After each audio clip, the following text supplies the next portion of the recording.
Peace and blessings. Welcome to Dominance Mentality.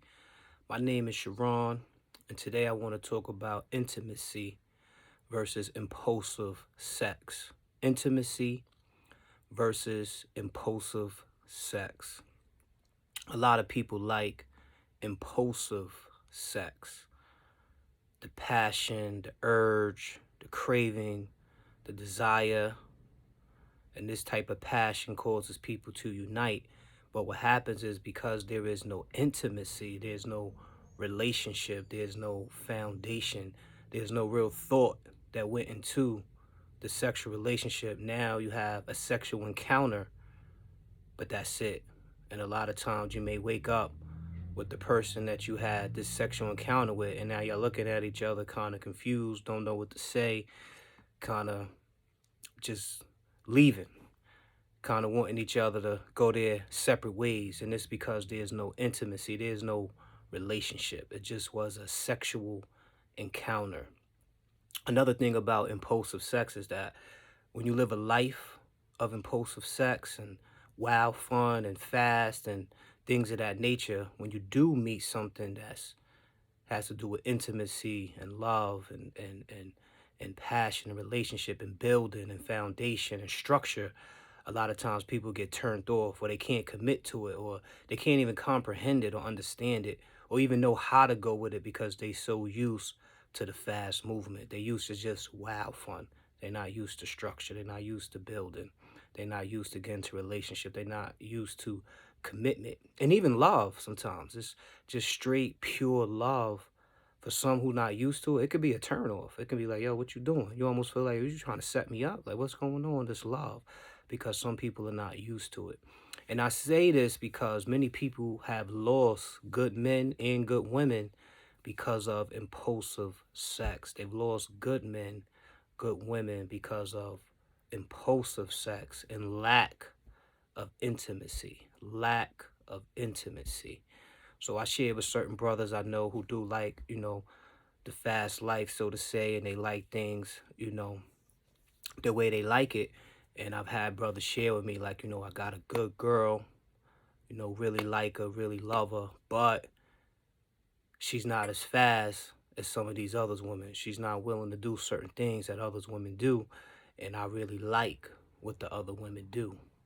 And because of this, they'll go for what I consider, again, wild fun. They go for that pleasure, but they miss something that has more than just sexual pleasure, but someone that is responsible. Again, someone that has a foundation, someone that has structure, someone that's building, someone that's bringing to the table, someone that has an education, someone that is going beyond just a sexual encounter. And what I have found happen many a times when brothers lose this type of woman, later they realize, like, wow, I had a good one and I gave it up for impulsive sex. And this goes both ways.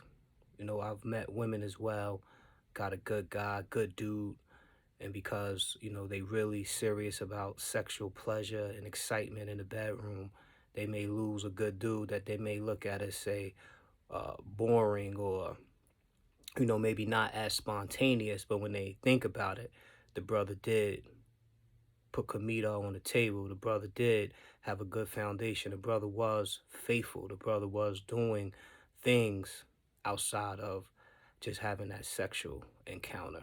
So again, in this world, sex is really important to a lot of people. I mean, even me personally, I enjoy sex. Sex is a beautiful thing, and it's something that most people do seek, most people do desire, and people do enjoy. So I just want you to be careful of that impulsive sex, because impulsive sex have led to baby mothers and baby fathers where there's no relationship, no commitment, and now the child suffers because of this impulsive sex. Impulsive sex have led to STDs and all type of other things.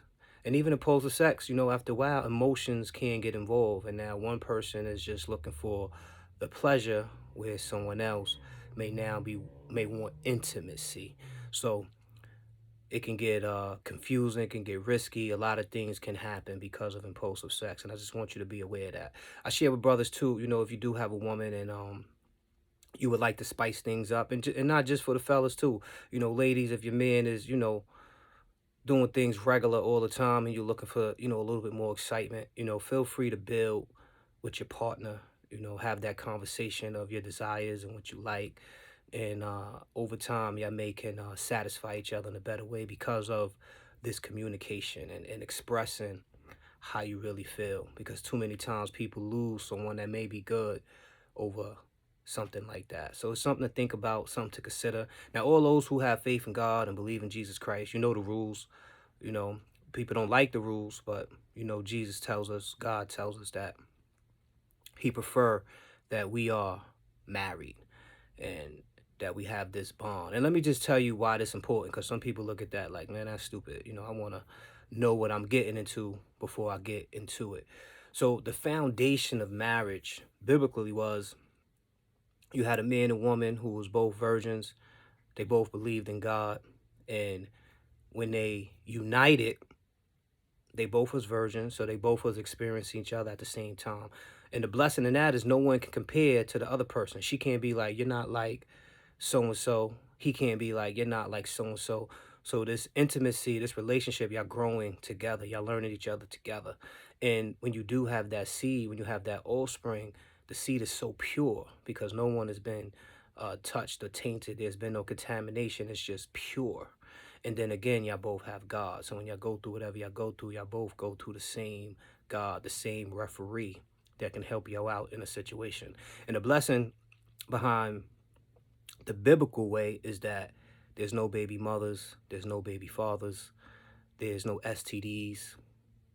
You have that family and y'all under God. So that's the benefit of doing it the way God would have us to do it. And because we choose not to do it the way God will want us to do it, this is the results.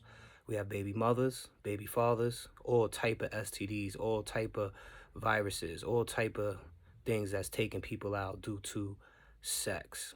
We have broken homes, dysfunctional families, because again, we're not following the guidelines that God will have us to follow. And again, I know it seems what God is saying is boring and may not make sense to a lot of us, because again, we used to just doing whatever we want to do. But if you really evaluate and pay attention in doing whatever we want to do, there's a lot of consequences and repercussions behind that. So when I study, when I do the math and I pay attention to what's going on, I can honestly say God's way is a lot better than our way. But I do get it. I do get it. I didn't grow up under, get married, be a virgin. Like, I was running wild myself as a youth, so I get it. But having a good foundation, having relationship, having intimacy, building, it's very important. And I've learned too, with all the people that love that fast, sexual pleasure, it's cool. But in time, I always find both brothers and sisters saying, wow, they want intimacy. They want a companion. They want a partner. They want something that's real outside of just having sex. And a lot of times people grow older and they become lonely and they become without a partner because they wasn't willing to be responsible. They wasn't willing to be committed. They wasn't willing to go with the intimacy. It was all about the pleasure, the impulsiveness. And because of that, they may find themselves alone or find themselves shacking up and getting up with people they really don't like or desire, but they're just doing it to get that quick pleasure. But in the end, it doesn't last long. So there's a difference between intimacy and impulsive sex.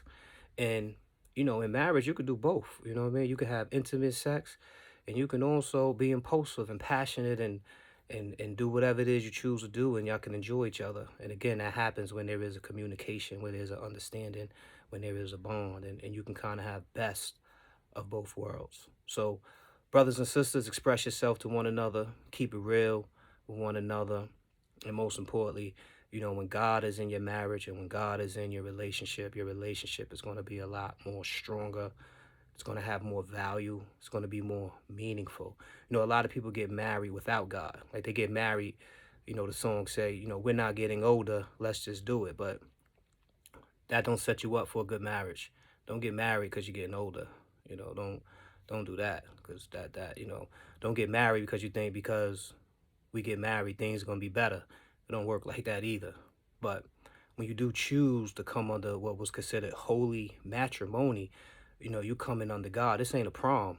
You making a commitment to the Most High God. So you want to be mindful of what you're doing. When you're making a commitment to Most High God, you want to do your best to honor that, what you're saying, So just keep that in mind. But I can't say when God is with you both, because that happens too. Sometimes people get married, one person find God, other person not with God, then it becomes kind of friction. But when you both have the same belief, the same faith, y'all seek the same guidance, you're going to get better results.